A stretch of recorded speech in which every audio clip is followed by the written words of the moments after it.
Okay, think we are in and good to go. Hi everybody, thanks for your time. I'm very brief with my introduction, but I'm very grateful to both Sarah Dwyer and Nikki Walsh on here to share their time and share their experiences and knowledge. Um, with that, I'm going to hand over the floor to Nikki Walsh to start the ball rolling. Sure. Thanks so much, John, and thanks for inviting me on today. So my name is Nikki Walsh. I have just moved to the University of Limerick, and I suppose my background would be I'm an equine vet. I would have worked in UCD for nearly 8 years there and got very interested in parasitology as a result and ended up doing a lot of research in the area as well as working with clinical cases and continue to work as, I suppose, working with vets on farms in regards to parasite disease and trying to implement maybe slightly more sustainable parasite control. Um, so that's why today, I suppose, my title would start off with wormers are not the answer to worms, because I think we're starting to find now that our wormers are certainly starting to let us down. So let's talk a little bit more about that.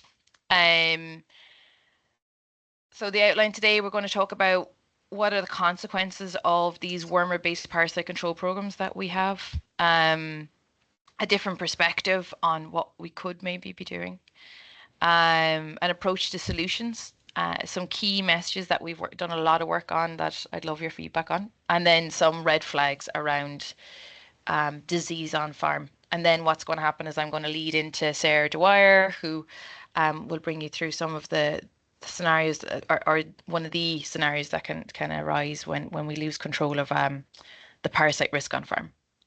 So what is the Irish story in regards to parasite control? We have two very interesting surveys that were done. One was in 2002 and the other was around 2019, 2020. So basically nearly 20 years between them. And when we talk to Irish horse owners, what we found is just over half were happy to seek veterinary advice. Majority of the time it was in regards to clinical disease. They didn't feel there was any need to change what they were doing.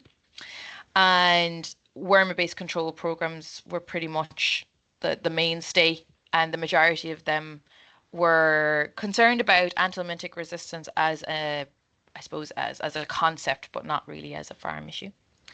And the recommendation was further education, which is one of my least favorite recommendations. But anyway, and then when we looked again 20 years later, slight increase in that 65% sought veterinary advice, but it was still more so towards clinical disease.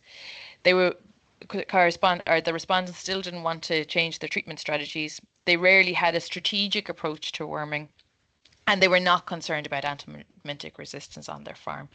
And I suppose that would be my lived experience, in that majority of the time when I'm talking to people, all they want me to do is give them a worming program.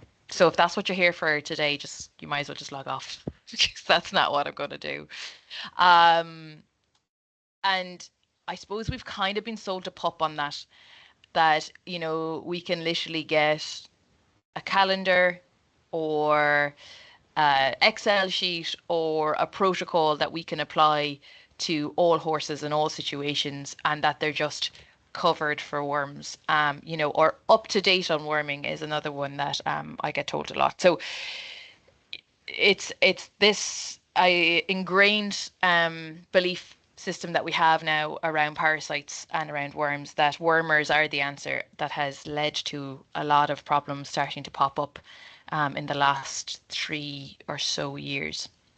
And because of this kind of constant nature of what people were asking, I suppose what we were kind of curious about was what was driving it. So we had 20 years between two different surveys where education was something that was recommended, and probably, people like myself would have tried to do education pieces like this, but it didn't seem to be working. So why were people, and why were we all using this approach to parasite control, myself included? When I worked in equine practice, I used wormers all the time, and I come from a horse background, and we would just get the green wormer because it was the right one to get according to people who worked in different areas of the industry. So what we found was when we asked people about parasite control, what they all spoke about was wormers.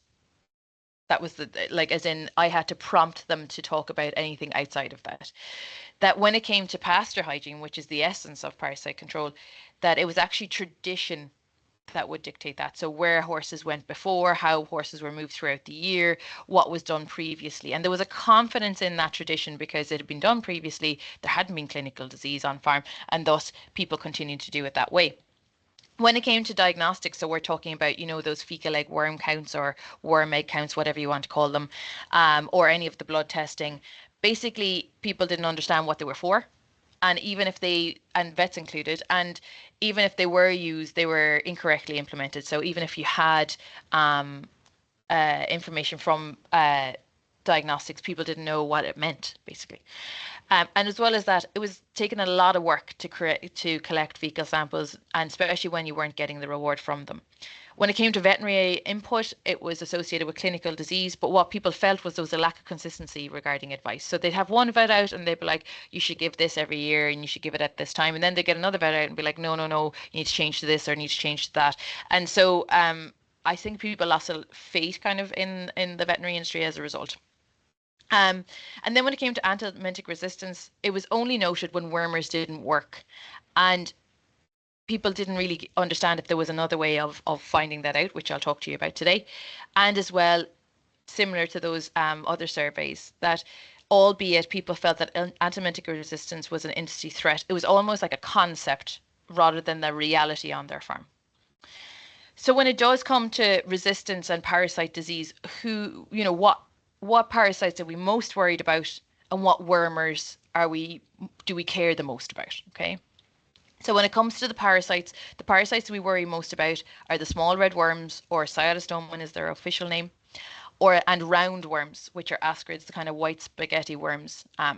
Cytostoma in your adult horses, and just past yearling to adult horses, and then ascarids would be below that, the other side. So kind of your 3 to 9 months, maybe 12 months if it's high risk farm. In regards to wormers, the wormers that we do have are fenbendazole, which would and this isn't encompassing all of the brand names out there. I'm just giving you examples. Panicure or Parental, which would be your Embotape, and then your macrocyclic lactones, which will be Equest Pramox, Equimax, Equivalent, basically ivermectin and amoxidectin. We also have praziquantel, etc. That can be, which is in Equest Pramox and so on. So these are the most dangerous worms for us. These are the ones that cause disease in adults and foals. And these are the wormers that are currently licensed in horses to use. Okay, so let's take those two things. And I suppose the thing is now that when we look through all of the years of our literature, we now have a case where we have evidence of all of these wormers not working in both of these sets of worms. Okay, so it might not be on your farm, it might not be in your next door neighbor's farm, but there is evidence of the only wormers that we have not working against the most dangerous worms that are parasites that infect our horses. With that in mind, what is the story with the Irish situation? We haven't got a lot of research in it because it hasn't been funded to do it, but one of the papers we have, which brought a bit of shame really on the equine industry, was released by the kind of top parasitologist probably worldwide, but he's in America, Martin Nielsen, where they had a very, very high level thoroughbred farm that would get 59 imported weanlings from Ireland. And the Irish yearlings were basically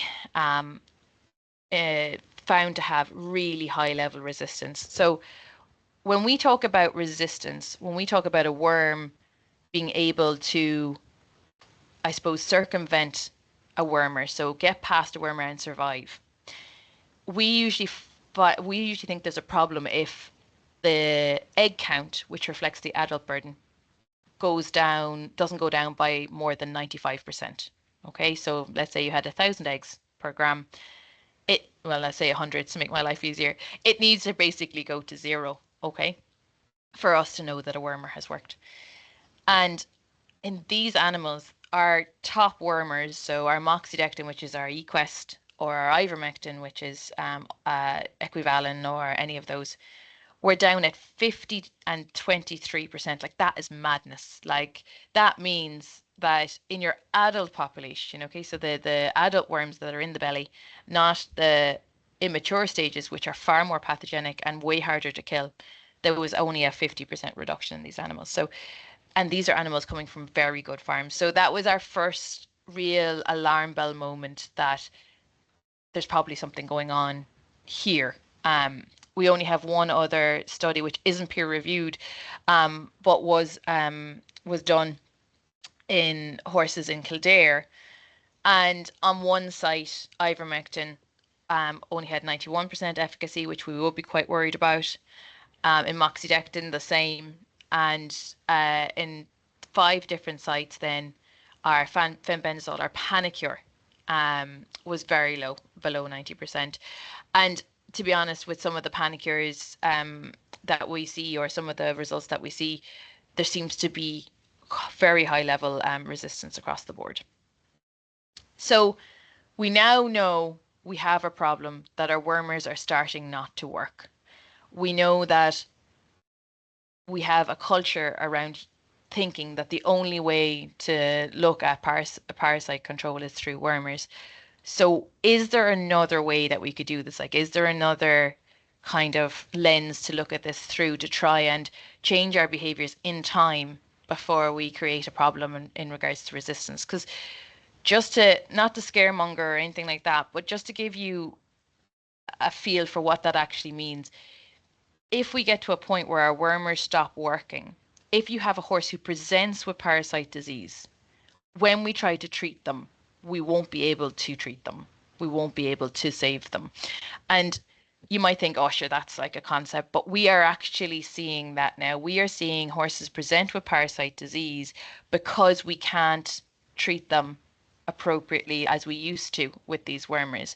And there are farms, thankfully not here yet anyway, but I know of 2 farms that had to shut down because of the level of parasite resistance that they had, and they couldn't have other horses getting that parasite population.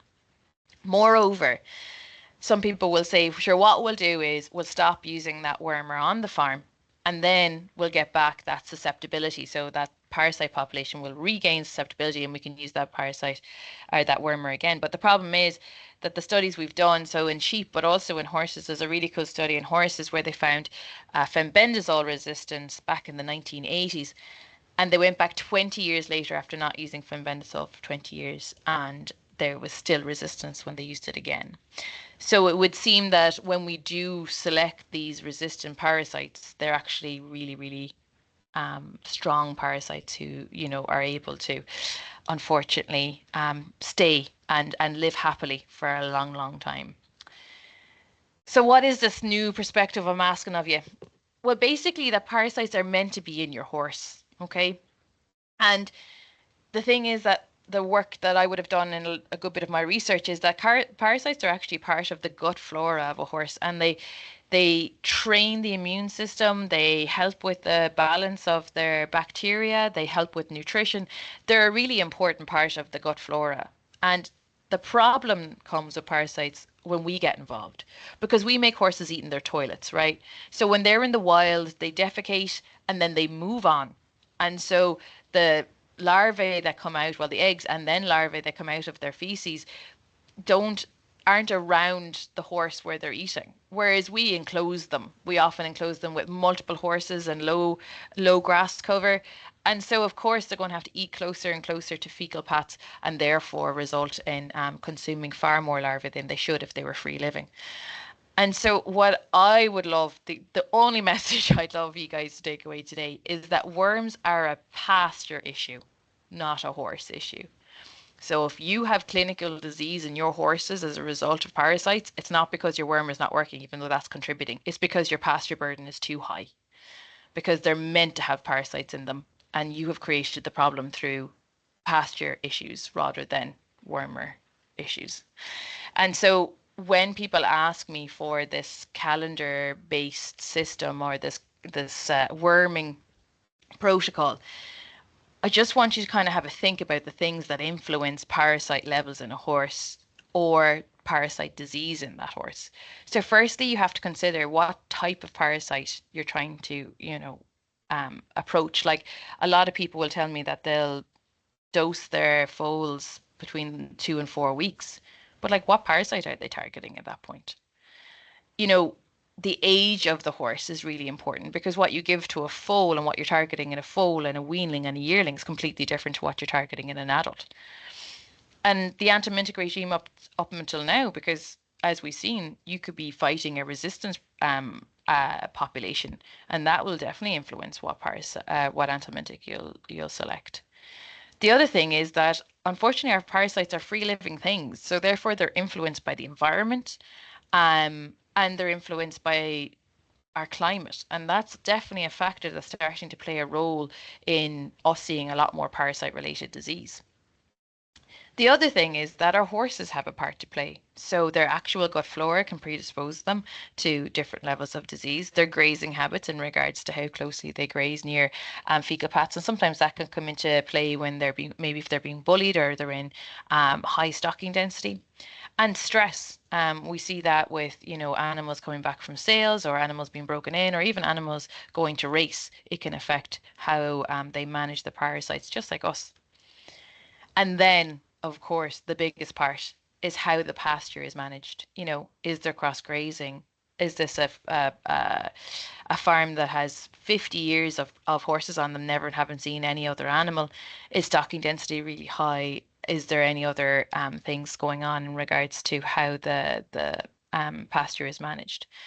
So when you think about it, there's an awful lot to consider than just what wormer you're going to give. And so what we try and get both vets and owners to try and look at things differently now is whether it's an individual or a herd, it all comes down to risk, the risk of parasite disease and how to manage that. Okay. Just to give you a more tangible, I suppose, example of that is, let's say you have a small stud, because this happens to me a lot. They're like, look here, I've got a small stud, I've got whatever, 10 mares, yada yada. Can you just put together a program for me? Let me give you just an example here. If it's a well-managed stud and they use ruminants on it, they have a closed herd, they don't have visiting mares, maybe they don't have a stallion, and then they have like a targeted deworming program, okay, where they look at the parasite type, or they look at age, or they look at other things that influence what they use. So they're quite strategic in how they use their parasite control. Well, that's a completely different farm to one that has multiple visiting mares, that maybe they have no cross grazing.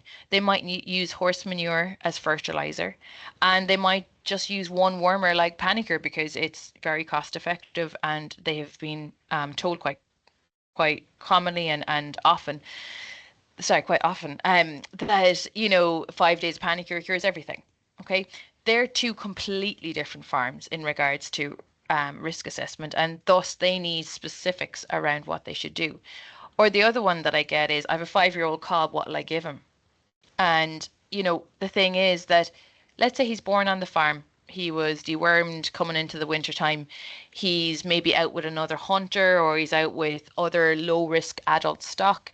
There's really low stocking density, maybe 2 horses on 6 acres, or even 2 horses on 10 acres. He probably doesn't need to be wormed at all. But that same 5-year-old cob could have been fostered from a rescue, so you've no idea what his worming history is like, and he probably has huge exposure as a young individual. He mightn't have been dewormed yet, and maybe he hasn't been covered for cystocytostoma or something like that. He's out on grass with recently weaned weanlings because he's a quiet cob, and there's only 3 horses in a 2-acre field. That animal is a far bigger risk of parasite disease, and thus has to be managed completely differently. So yes, it's a 5-year-old cob, but their risk profiles are completely different. And I know what you're going to say. So what do we do now? Because, it was a lot easier when I could just use eQuest twice a year, or I could just use the 5-day Panicer when the horse came in from the field, or I could just use Embotape. It was a lot easier when we could just name wormers. So what are we going to do? And to be honest, I was approached to create guidelines, and I'm not a big fan of guidelines. So instead, we put together an expert group called the Equine Parasitology Information and Control Group, or EPIC group. And what we did is we got everyone who's involved in advising around worm control together. So we had medicine specialists, we had representatives from IEVA and Veterinary Ireland who would be the vets representatives, but we also got people like AFA from the industry, we got the Irish Equine Centre, we got the Department of Agriculture, the experts from UCD, and of course experts from Teagasc as well. And we came up with some missions or aims. So one of the ones was around vets. We wanted to get them in the risk-based mindset, give them a tool that they could use on farm, and provide centralized education around those two things. But we also wanted to approach the owners not with more guidelines or another web page or whatever, but we wanted to actually get them involved in the creation of key messages that could help, you know, practically on farms. Okay. So we looked at the stakeholders within the industry, the veterinary industry, the equine industry, and the trade industry. And we started speaking to them about the barriers and the solutions around sustainable parasite control, and very importantly, the role of the vet, because we felt that had been lost. And so when we talked to vets and owners about the role of the vet, what the owners wanted from the vets was their ability to disseminate information, but that information had to be reliable and had to have consistency in what we were saying, to improve communication skills around that, and then to be able to interpret test results and apply them, but also to be able to advise around best practice outside of antibiotic use. What vets wanted from owners was involvement at the preventative stage, so not just calling them in when we have clinical disease and claiming that we've given the colic a wormer and all of these things, but actually see if we can get them at the start to see if we can prevent disease.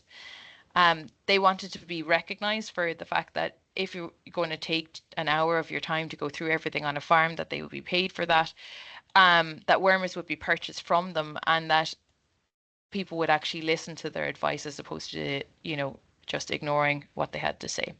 So in a way, it was similar what was wanted: centralized information, respect for the situation on both sides.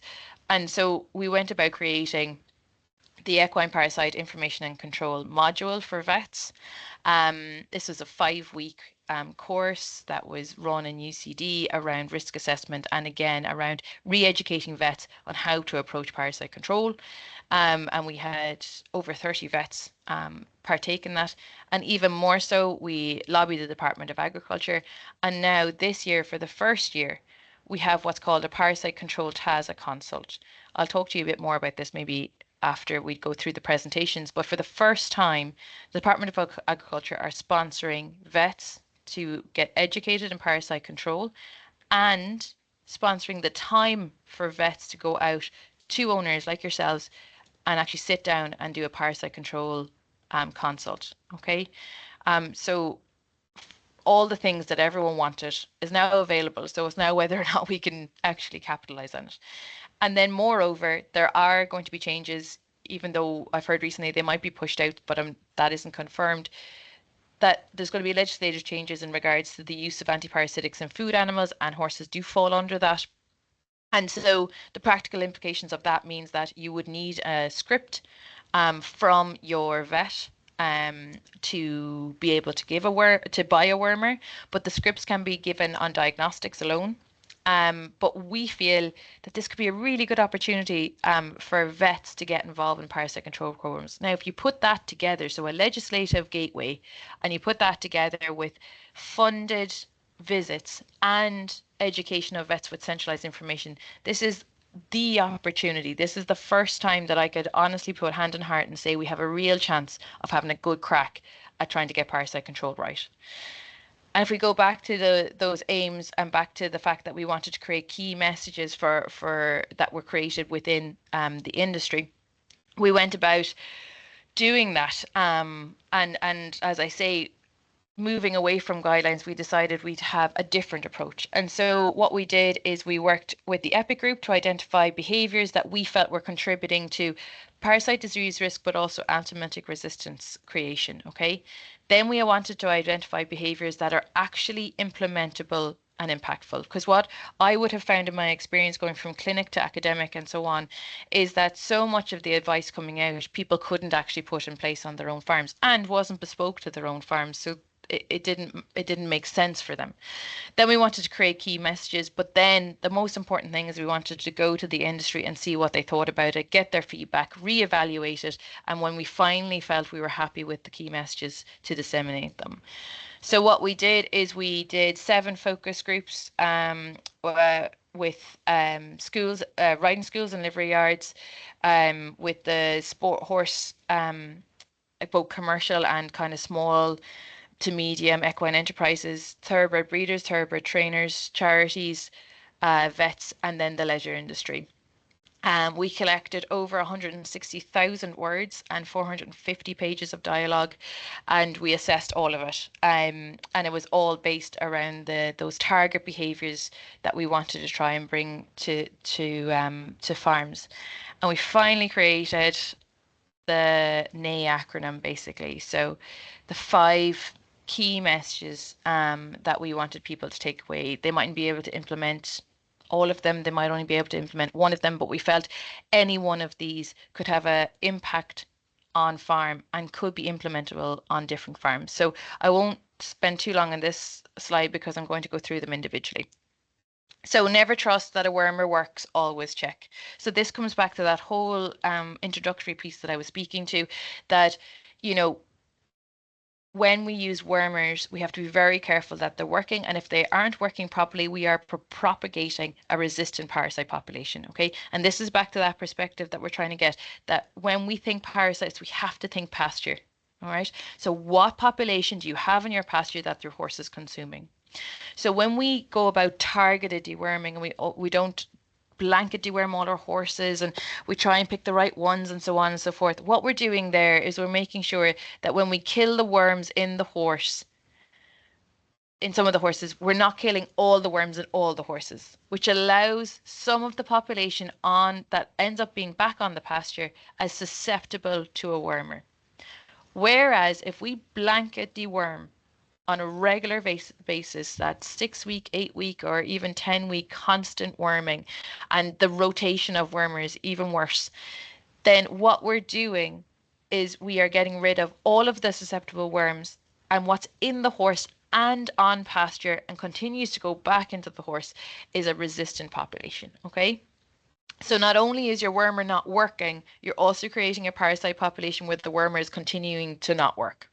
And your levels are building on pasture and your levels are building in horse. So what do we do? How do we check? Well, we take a sample before we treat and we take a sample after we treat. If you can't afford to take the before one, just take the after one. Okay. So we take a sample of feces, we send it off so that someone can count the eggs that are in it. We give a wormer, and then we check again 14 to 17 days later, and we see if there's eggs in the feces. And that's how we know if that wormer is working. In some farms where I have worked with vets and done consultations and stuff, like there are some drugs where the worm count was higher after use than before. Okay. And that's why we're trying to get you to stop trusting wormers and see if they're actually working, because it's farm specific. When we spoke to the focus groups, the things that they came up was it's another add to workload. It's trying to work out the logistics. There's so much to remember anyway. How are we going to remember to be taking more samples? Well, what we said was maybe we could attach it to habit stacking. So maybe the samples that you take is around the time you're going to worm, and maybe that coincides with a farrier visit. Or could you put it in with that, if there's a particular thing that happens within a livery yard, that we do worming around that time and that there is fecal sampling at that time. Staff buy-in on some of the bigger establishments. The thing is to share the test results with the staff, because what they start to see then is whether or not things are working, and then they are happy to move away from using wormers, and they want to know and be part of a working progress towards a more sustainable parasite control program. Knowledge gap. That's a big one. So we are counting on our vets to tell us what's going on, but a lot of the time they don't know either. And so hopefully now we have a better understanding of what we need to do around this, and trying then to make sure that our worm is administered correctly and we have samples either side. So this was some of the quotes that came from it. So it became an interest for staff, not just a chore. The thing was that, yes, it can be costly. But if you find out that the wormer you're using isn't working, it's actually a financial benefit because you might as well be throwing it in their ear if it's not working. Okay. And then the habit stacking, like we said, so vets or when mares come in for scanning, etc. The next one was evaluate, target, and treat according to risk. So what is risk? How do we know about risk? Really, we need to be working with our vets on this, but at the same time, having a base level understanding, once you get that concept, is actually quite an easy one to apply. So when it comes to high risk pastures, it's all about feces on the ground, okay? And the fact that your horse is going to eat grass, because the feces leads to eggs, eggs leads to larvae, and larvae are eaten by the horse, right? So if you have a high stocking density, you have a much higher level of feces. If you have horse tired fields, you have year on year build of parasites on that pasture. If you don't bring in mixed grazing, then there's no break in the cycle of pasture contamination. If you haven't identified high egg shedders, then there's going to be more eggs on the ground. Therefore, there's going to be a higher pasture burden. And then if there's decreased food sources, horses will graze closer and closer to fecally contaminated grass, okay? Now, just to give you a little bit of an eye opener around egg counts. So oftentimes egg counts will come back as like 200 eggs per gram, okay? Just remember that that is per gram, okay? So per kilo of feces, that is 200,000. And the average horse will produce between 20 and 30 kilos of feces a day. So you're talking between 4 and 6 million eggs potentially produced by an animal. Now, it's not linear, so it could be more or less than that. But my point is that sometimes we see these small numbers and we kind of think that's what the horse is putting out in pasture that day. But when we actually convert it to what it might be, we can see, and that's a very low shedder. So if you're talking about a horse that's at 2,000, now I'm really bad at maths, but in my head, that's nearly 40 million. Is that right? No, I think I might have got that wrong. Someone can correct me on that one. But basically, you're talking really high levels, okay? So, and don't forget, your high shedders are nearly always your horses that look in the best condition.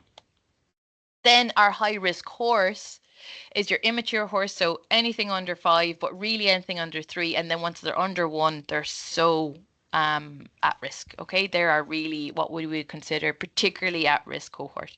Aging horses, people forget about them all the time.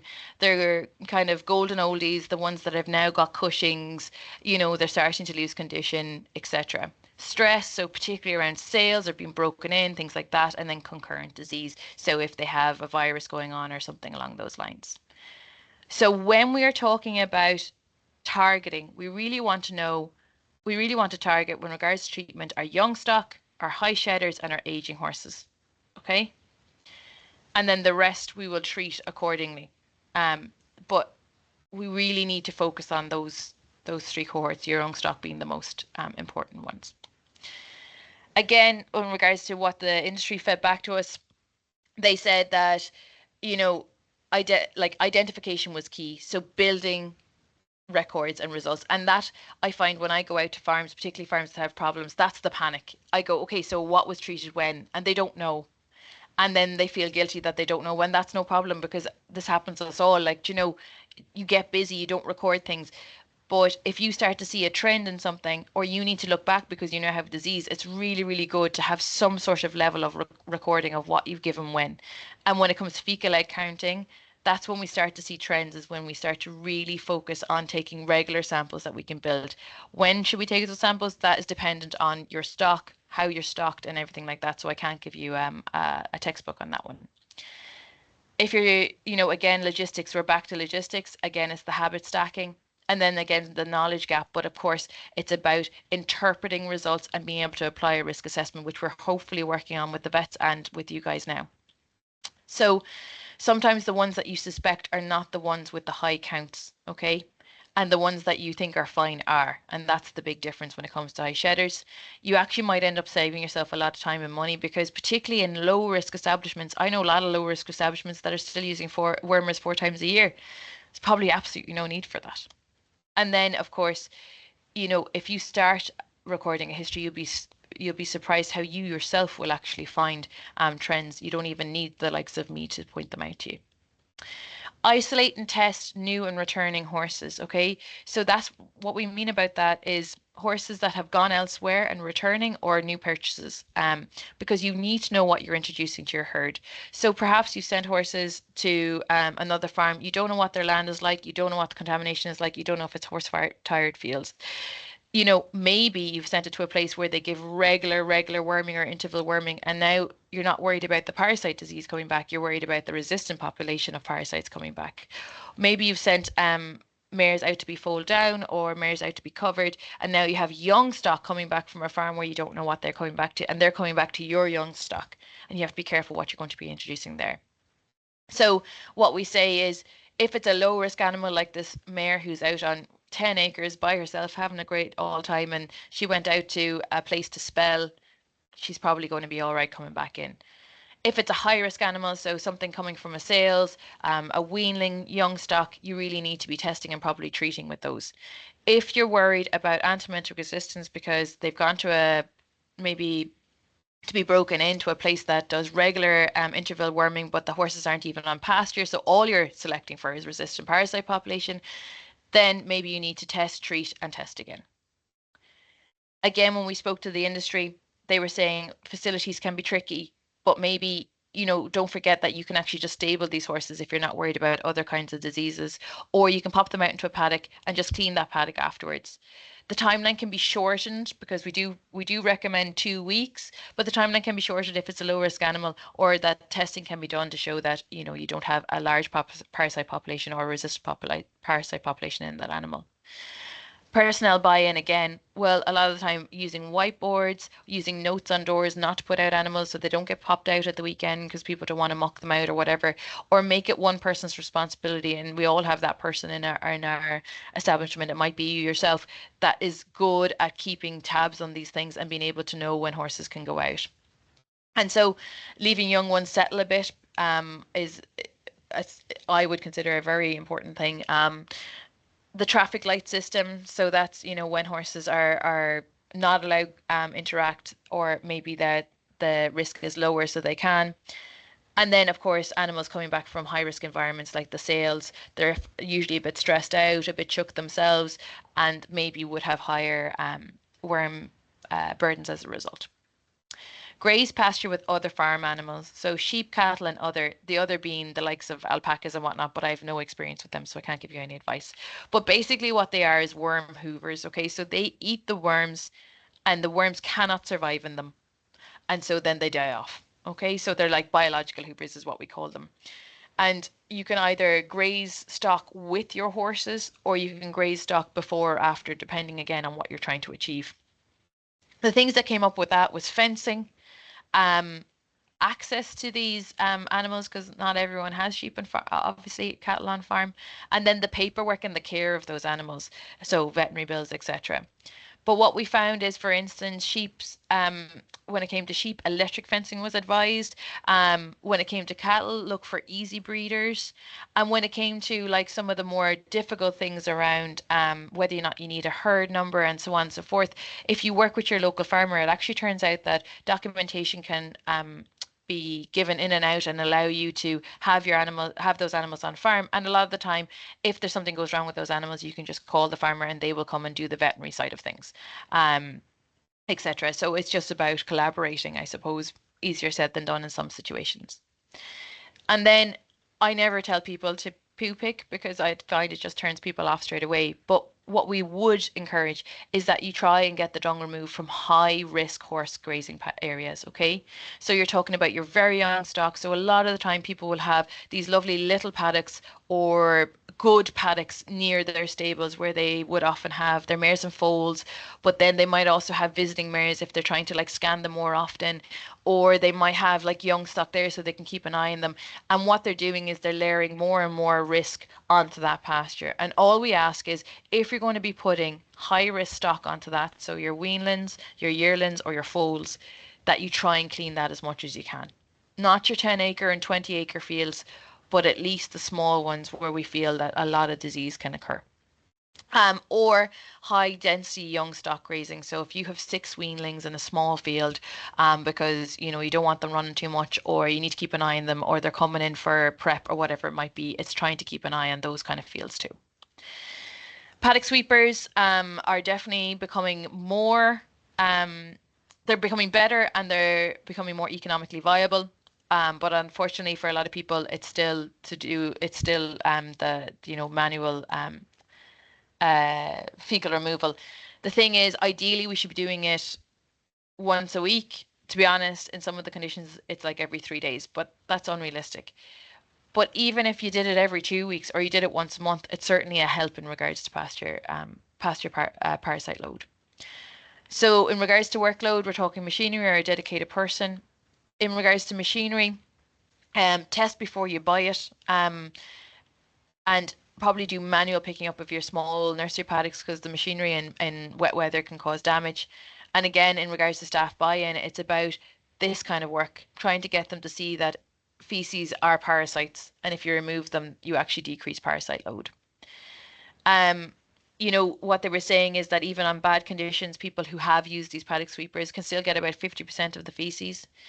The thing is that for a lot of people, it actually improve their pasture as well as improving parasites because these horse-tired pastures, we have all these tufts of grass around your feces. They started to get rid of a lot of that. Um, and also apparently it improves the palatability of grass. Sorry, so they're the top 5, right? So basically, like obviously the one thing I told you to take home was that parasites are a pasture problem.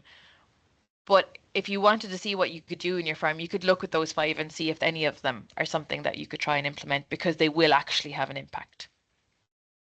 So then I was asked to talk about a few little red flags, I suppose, in regards to parasite disease. So one that a lot of people don't know about is respiratory disease in young stock. So a lot of people will think it's rhodococcus, usually around 2 to 3 months, but it's actually the particular stage of ascarids or roundworms that go through their lungs at that point. So if you have foals that look like crap, they have that poor coat, the usually a little bit ribby and a bit belly, and they have a snotty nose, and they're not responding to antimicrobials. You should really think of ascarids in that case.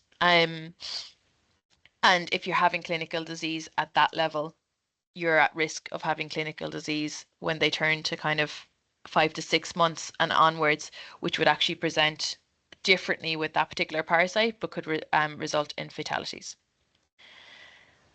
Weight loss, particularly in young stock, is a big red flag. Sometimes people are like, oh yeah, a few of them just look wormy. If animals are looking wormy, your pasture management is not working. Okay, because now these animals have more parasites than their body is capable for, and their immune system is capable for, and that's why they're presenting with disease. And yes, they might respond to a wormer this time, and that's good, but it means that we've lost control of what we're doing in regards to management of parasites, because that is technically clinical disease, and people don't see it that way. They kind of just say, "Oh, sure, he's just a bit wormy." And the thing is that you might have that in your stock this year that they just don't look great, but they kind of respond and whatever. But as you'll see in Sarah's presentation, that can actually progress to something a lot more serious. Increased incidence or frequency of colic, so we associate this a lot more with tapeworm. Basically, that spasmodic colic, the vet comes out, they gives them a shot of flunixin and buscopan or bute or whatever, and the horse recovers and on you go. If you're starting to see an increase in incidence of that, or you're starting to see it in more horses than you would have expected, you probably have a parasite problem. An actual colic, maybe not, because colics happen in horses for lots of different reasons. But it's this increase in incidence or increase in the amount of frequency, sorry, that's when you're starting to get a bit worried. And a big red flag, particularly these days, because we're seeing a lot more of it, if they're not responding to a worming dose. If they looked wormy, you gave them a wormer and it didn't work, and then you gave them another one and it did, and you're delighted. Just be careful because now you've created a doubly resistant worm population there. So you need to find out that first wormer you give, is that actually working on your farm? Because if it's not, you need to stop using it, and you need to preserve the ones that you are using. And so just be really careful of that as well. So what we say about clinical cases when it comes to parasite disease is there's 2 causes for them. It's either an individual, which I dealt with there last week, where they are a bit immunosuppressed and There's something else going on, and that's why they're presenting. And that's in our low risk farms. But the thing to be careful of is if you have an overwhelming exposure on your pasture that's leading to a very high burden in your farm or in your animals, and that's when you're getting disease. And like I said, you can get subtle clinical disease, and that might be this year, but in 2, 3 years' time, that could turn into something a lot more serious. So, what are your next steps? Talk to your vet. The TASA scheme is coming out. It means that the government will pay them to come and talk to you about parasite control. We'll have hopefully a really nice education piece that they'll actually embrace, and hopefully it'll help because it's such a hard thing to do, to go out and look at parasite risk assessment. Then work out what'll actually work on your farm. Don't worry about anyone else's, and don't worry about any calendars. And then if you need any guidance or your vets want to engage with us in any way, we'd be so happy to come out and help as best we can. And that would, that's what we do, and that's what we would love to help with. So yeah, that's me. I will stop sharing now and let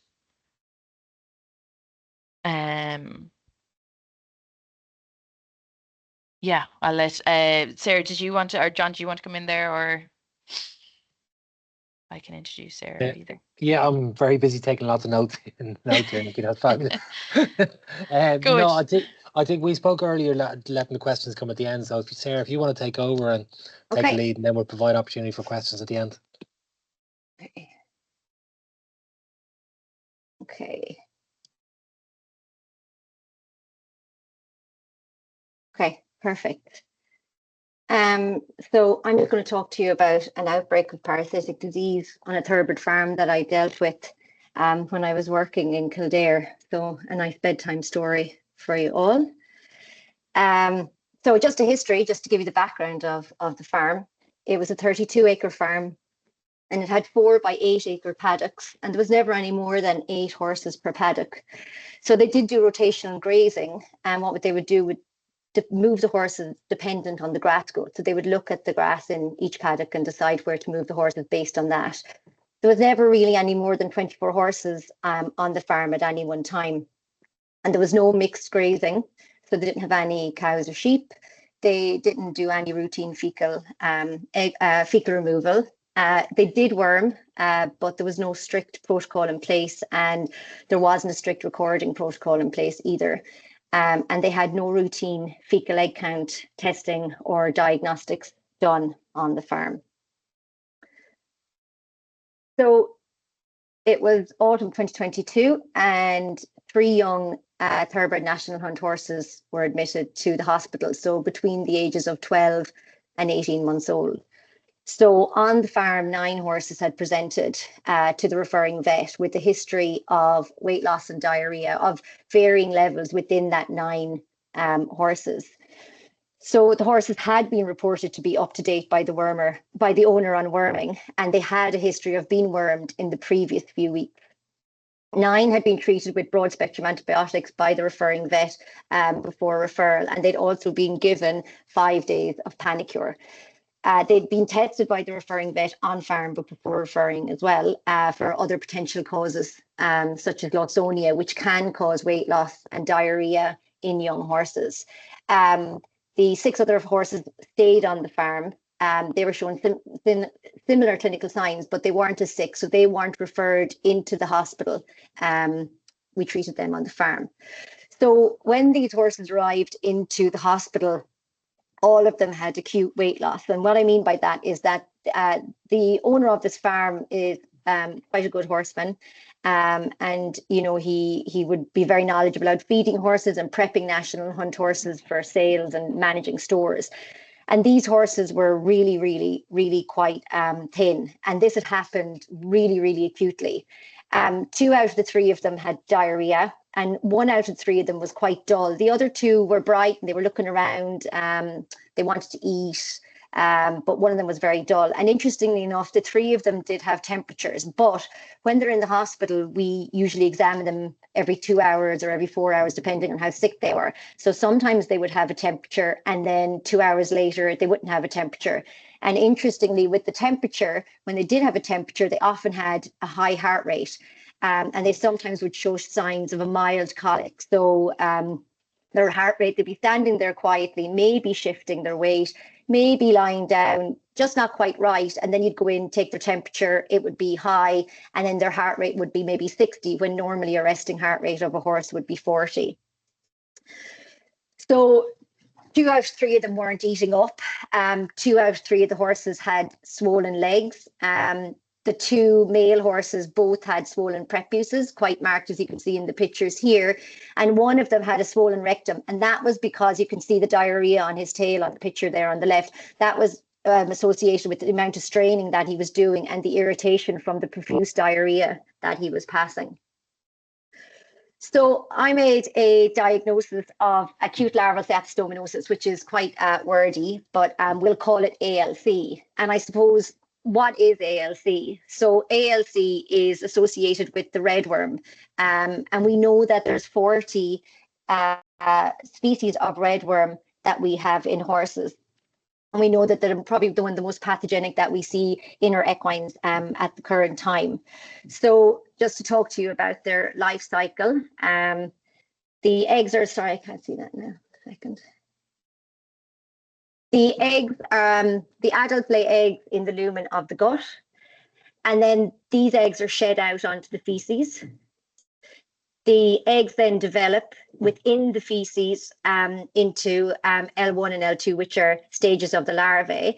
And then L3 becomes very mobile, and it likes to leave the feces, especially when it's nice and warm and moist on the grass. And it climbs up onto the grass. So it's really quite clever in that it doesn't stay down in the feces where the horses won't eat it. It likes to travel out, get up nice and high, so that that's where the horses are going to ingest it.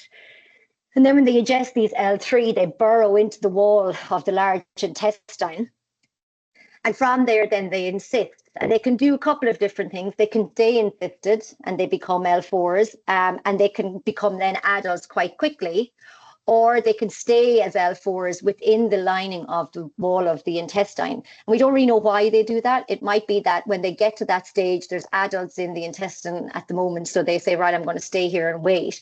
And so if you can imagine, if you've got heavily contaminated pasture, and your horses are constantly eating these L3s, they're going to hide in the intestinal wall. And then what happens is something causes them to start to develop into L4s and L5s and go back out into the intestines, whether it's a wormer that kills the adult worms, whether it's a period of stress. And we really don't know why and how and when that trigger happens. But when it does, then what you get is this acute larval steatostominosis, which is this massive emergence of these hypobiotic larvae into the large intestine.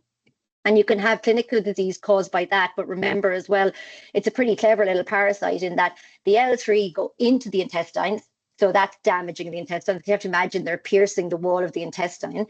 Then when they're in there, the intestines are like, we don't really like you, so we're going to try and attack you. So you get inflammation. And then when they decide to come back out, they're also causing an issue. So it's a triple whammy against the intestines of the horse. And then if you multiply that by millions of L3s, then you're getting really into a damaged intestine. And it does have a really high mortality rate of 55%. So when these 3 horses presented to us, as vets, we're always trying to look at, right, okay, what can we learn quickly from this horse, the quickest and the most effective and the most cost-effective way of telling me what is wrong with this horse. So interestingly, they had really, really high white blood cell counts. So if you look at the picture on the right, I tried to put a marker in, but I couldn't do it. I'm not great at PowerPoint. But the white blood cell count is 27.1 now. This is really, really high. If you look at normal white blood cell counts, they're somewhere between 5 to 10.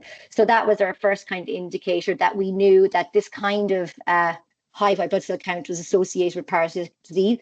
They also then have really low albumin and total protein because they're losing so much proteins into their gut. And interesting enough, in these cases, oftentimes the fecal egg count is negative, and that's because the disease is caused by larval emergence. And so larvae don't produce eggs, adults do. And where fecal egg counts are more useful is monitoring our pasture levels of contamination. But in this disease, we're just behind the time when they start to produce eggs.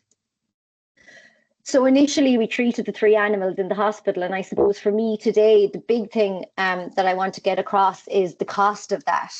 So these 3 horses stayed in isolation, and that has a cost in itself. The medication that they received, for example, giving them fluid alone would cost maybe €250. That's not without running bloods and hospitalization fees and meds and all of that, and the supportive care.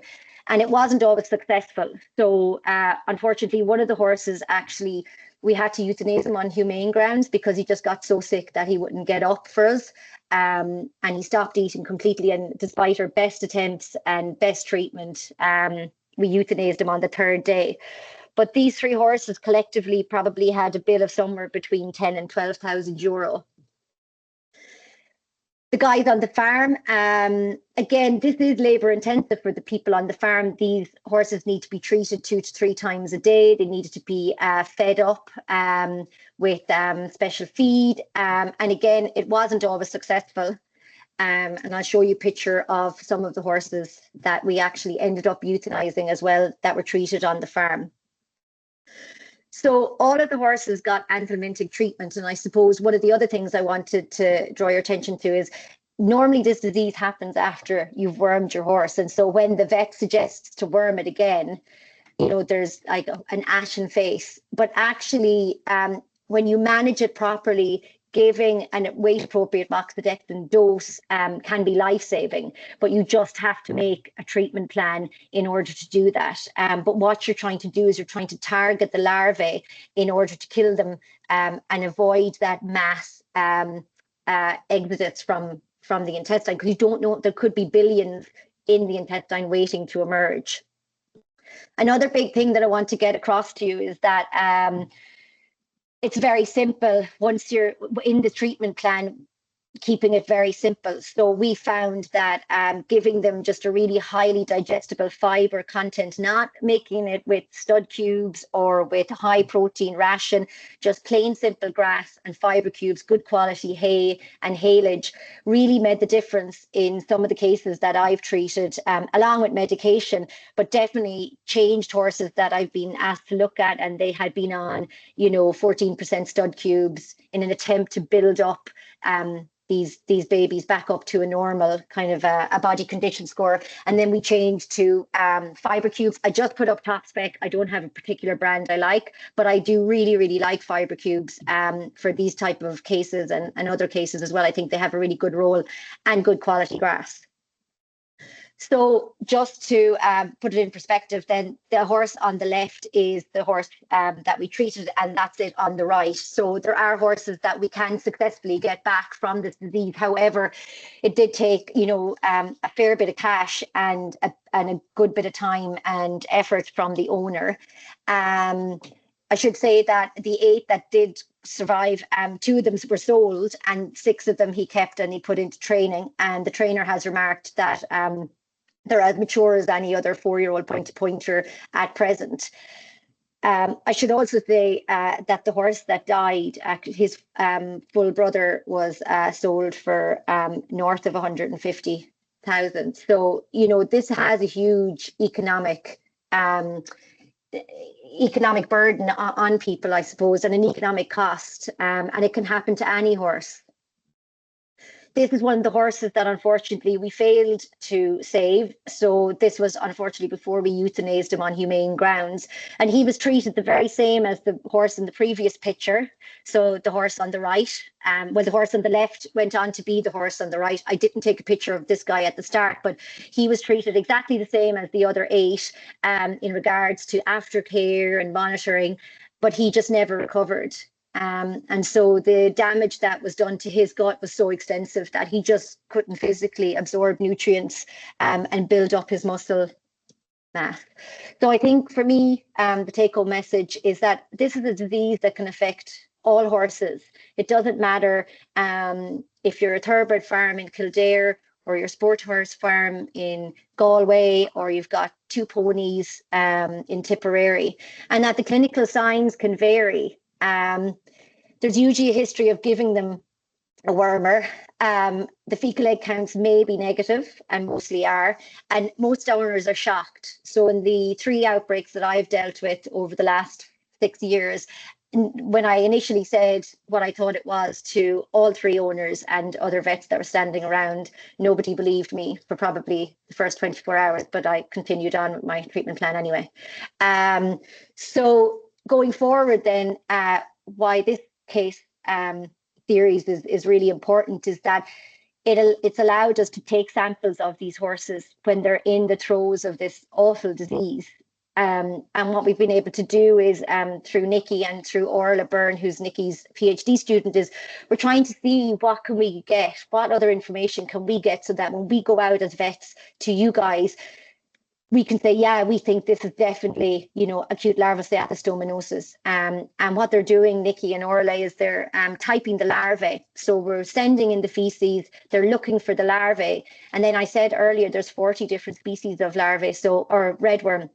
So what they're doing is not only typing the larvae, but looking to see, is there a certain type of redworm associated more with this disease? Because then we can go back a step and then we can go out and test for your maybe horses and see, right, what type of redworm, potentially, this is all, research, but potentially can we see, is there a certain population of redworm that's predisposed to this? Do you have it on your farm, which will be another red flag? And so that's it. I just want to say a big thank you to Nikki, Orla and Monica McNichol, who I worked with in Anglesey. And a really important thing is that if you think you have an outbreak, please contact Orla on that email there, or Nikki or myself, because Orla needs samples. And I know we don't want any more outbreaks or samples, but if you do, you can post them to Orla, and it would really help us with developing more information about the larvae. And I work for an Irish company part-time called Telenostic, and they manufacture the Ovocyte, which is an AI method of looking at strong guile eggs and different eggs of feces of horses. And so if anyone would like more information on this machine or talk to me at all, please don't hesitate to reach out. My email's at the bottom of the screen. And thank you very much for inviting me, Nikki.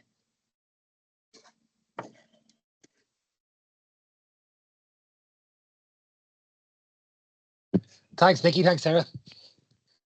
I might open up the floor now. See how my technology skills go. I might open up the floor, see if anybody wants to ask any questions. I've got a Q&A button here. So I suppose if anybody wants to raise a hand, and I can let you in, sort of ask any questions for Nikki and Sarah. It's a great opportunity to get some knowledge, get some of their wisdom shared.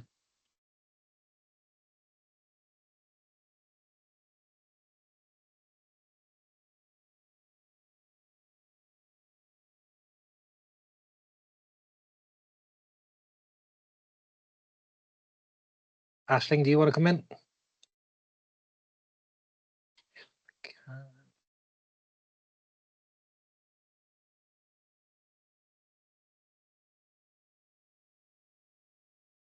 You should be able to come in now, Aisling.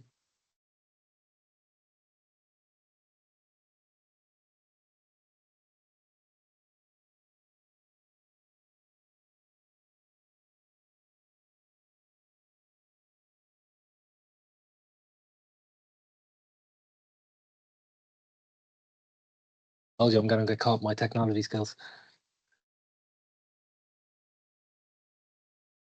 They can always put something in the Q&A as well if you want, John. Yeah. Aisling, I think if you click on your mic, you should be able to come in at this stage.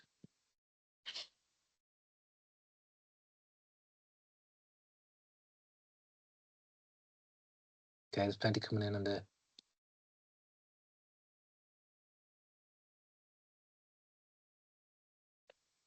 Yeah, no, it doesn't seem to be. Actually, if you want to put it in the chat there, we can sort of highlight I can highlight any questions. So Ashley's coming in if there's any study with chickens out with horses. Chickens. In what way, Aisling? But as in, like at the moment there are no parasites associated between them. Do you mean for decontamination purposes? They can go through the manure in the field. That is true. There definitely is no studies on that. I can tell you that, Aisling. I suppose if they're picking through and they're able to pick up larvae, but these larvae are minuscule, but then that would help. And as well, I think there's something about in regards to like, processing of the, allowing it to aerate and for dung beetles to participate, and they can also decrease um, the egg contamination potential of feces. So I'm sure there's something in it, but no, actually, I'm afraid not. There's no studies on that currently. There, I've got Hilda Keane asking about how often should we do fecal egg counts? So that's Sarah. That's for Sarah. Go for it, Sarah. Best luck. I'll revert back to you, Nikki. You're the expert. I knew that you were going to do that. So the thing is, Hilda, is that will be determined in accordance with what horses you have, etc. For instance, if you had very young stock, you might fecal egg count them early on because you're looking for like Strongylus westeri, etc. But then you might need to fecal egg count them a little bit later.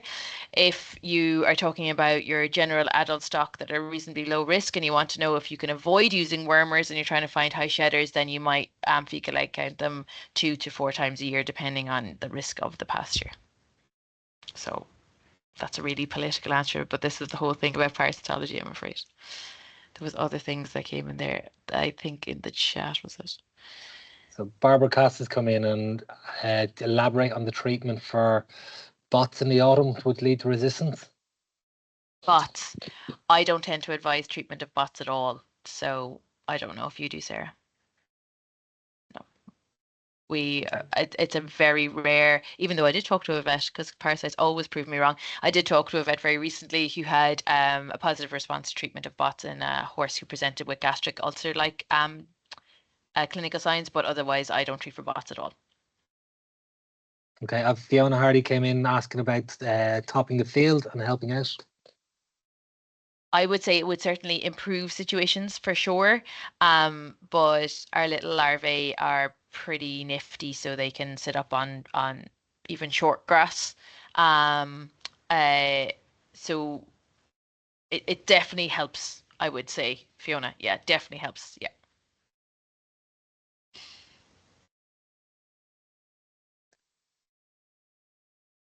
Coming in now. Joanne, yeah, there's one or two studies on this. It looks like for Cyalustomin, so that's our small red worm, it's up to a year for any significant effect to occur in regards to decrease in contamination. In ascarids, they can live on pasture. Well, we've only checked for a year. They can live for a year. So even a year won't help with that. But in some pig studies, they've looked at ascarids and they've been able to survive in pastures up to 5 years. So it depends on what you're trying to rest the pasture for. So if it's low risk stock, even 6 months can be helpful. A year is significant. But if it's highly risk yearlings and you're using the same field year on year, resting them for even a year wouldn't be benefit. Is harrowing horse manure in sunny weather helpful? No. In fact, it's unhelpful because what it does is it breaks up the feces and spreads eggs and larvae to a wider surface area. So therefore, even if horses weren't grazing near feces, now because it's been broken up, there'll be larvae contaminated over more of the pasture.